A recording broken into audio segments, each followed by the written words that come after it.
Saint Patrick of Ireland. Patrick, the Apostle of Erin, lived more than 1500 years ago in pagan Ireland. His fearless eyes glowed with mystic fire that instilled awe and reverence. His face was stamped with nobility, strength of character, and holiness. Although it bore the traces of severe hardships and sternest discipline, his countenance glowed with fire and beauty that showed a great heart which loved with an all-consuming love. The foundation of his preparation for the apostolate, the background of Patrick's anguished activity, was prayer. Before he was kidnapped at the age of 16 and brought across the Irish Sea to tend sheep on the hillside, he had been pleasure-loving, neglectful of study, and disobedient at home. When he was snatched at 16 from this life of ease, his nights on the Irish hills were cold and lonely. He could have sunk in a state of resentment and rebellion. He could have sulked or despaired in a dozen ways that a 16-year-old boy knows. He could have marked himself as a misfit. But he did not employ any form of resentment. Instead, he prayed and began to grow in sanctity. The love of God came to me more and more, he wrote, and my faith was strengthened.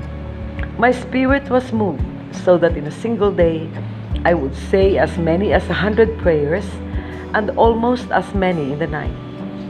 And when I was staying in the woods and on the mountain, I would get up for prayer before daylight, through snow, through frost, through rain. Before Patrick appeared in history as a missionary, priest, bishop, organizer, and teacher who could reach the pagan mind and convert it to the truth, he had already become a giant of spirituality. Saint Patrick might appear simply to be a man of extraordinary action, enthusiastic, eager, intent, constantly simmering with restlessness to carry the gospel of Christ to the ends of the land, and nothing more.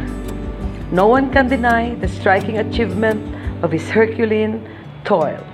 But like every true saint, Patrick realized that what God demanded of him primarily was not his gifts, but himself, not his success, but his soul.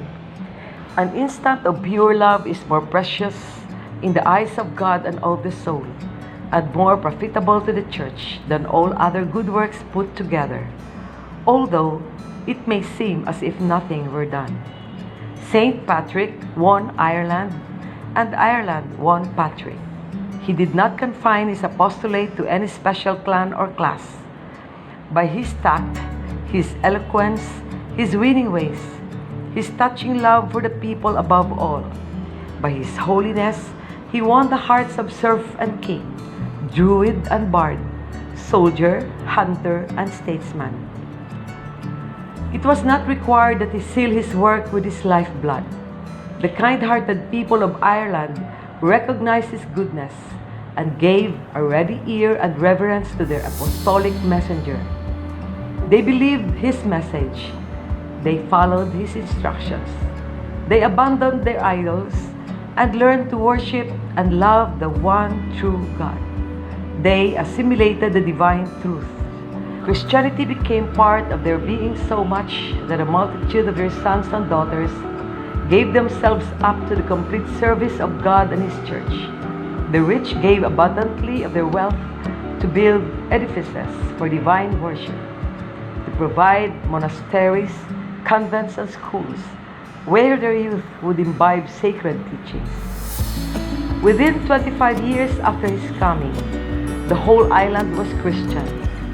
Before his death, he had consecrated 350 bishops, ordained over 5,000 priests, and built more than 700 churches.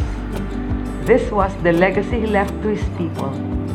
But a greater legacy was the memory of his saintly life, of his strong faith, and of his perfect trust in God.